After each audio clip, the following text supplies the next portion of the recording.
Ferris wheel. If you look at it, I'm hoping I'll be able to turn it and the little carts will just go round and round.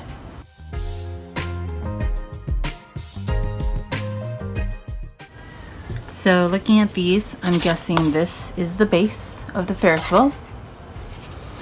And then these must be the little carts or the little the seats on the Ferris wheel.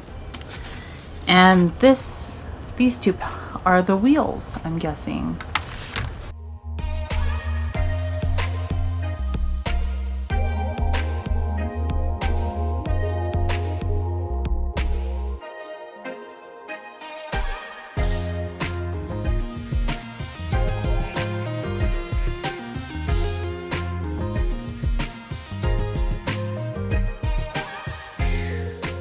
So I finished both sides.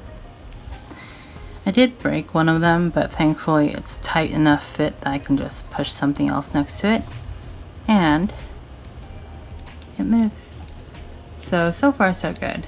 So if this is going to hang on the outside like that, one side markings on the outside, no markings at all on the bottom, and then one more of the markings on the outside. Oh, slight wiggle. And then technically this is half of one cart. I would just have to add another one on this side. It goes right there. And then this long piece would go in the center right there.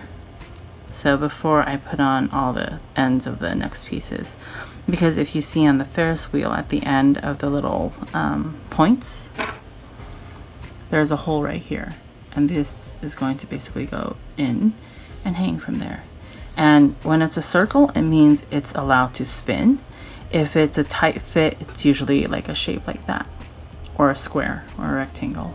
Basically, to get these inside, you put one end in and then you peel the other one aside and put the other one in. So just an overview, this is the one that goes right against, the bottom right here. And then I'm gonna put in a little seat and a lamppost. And then I have to put this one beneath that, so it looks pretty much like this. Some more stability, and then the last one on the very bottom.